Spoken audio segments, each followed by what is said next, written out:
Okay, so we have one practice question. Okay, we will look at the answer. I hope you have done it yourself. Okay, if you haven't, just go and do it yourself. So anyway, the question, I first asked you for the genotypes of the F1 generation. Okay, so no legend is given. So again, before you give the genotype, you should give the legend.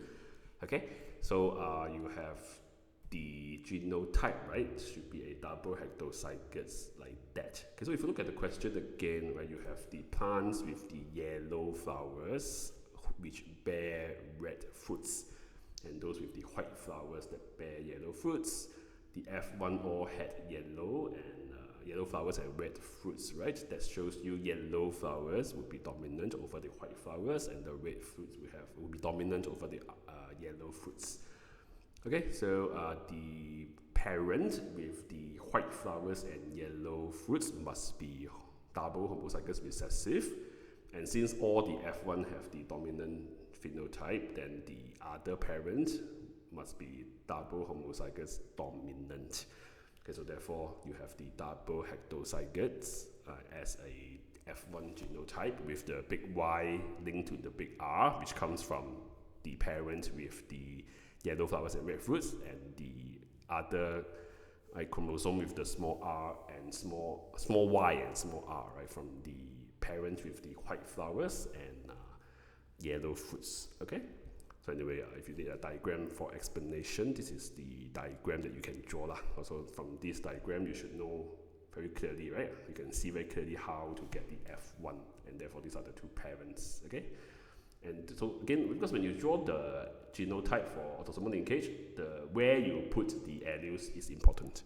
Okay, so that's why I took a bit of time just now to explain why the big Y is with big R and the small y is with small r, and also with this diagram to show you why.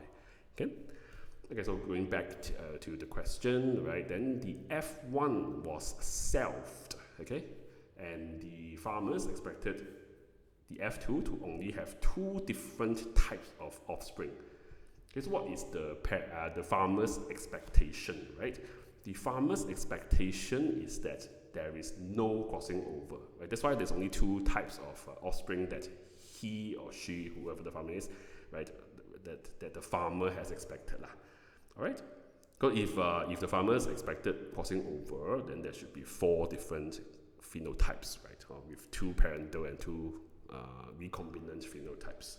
Okay, but since he or she only expected two phenotypes, right, two different types of offspring, right? So therefore, he or she did not expect crossing over to occur.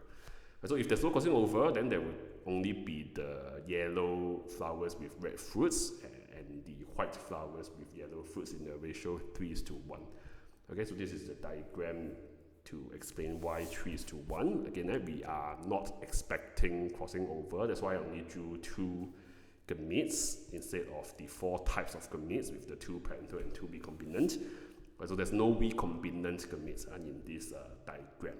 Right, so therefore you have 3:1 ratio in the F2 expected if there is no crossing over. Okay, but of course the actual results is different, right? There are four types of phenotypes in the F2, right? Meaning crossing over must have occurred, and there are the formation of the recombinant gametes, and therefore the formation of the recombinant F2 phenotypes. Okay, there are more plants with the parental phenotypes, as we have looked at in the previous two videos, or that crossing over is by chance, right? It may or may not occur. Okay, so there are more parental gametes or gametes with the original combinations of alleles than gametes with the recombinant or the new combinations of alleles. Okay, so because there are more parental gametes, then that should give more parental phenotypes, right, in the F2. Okay? Yeah. So that would be the answer. Okay?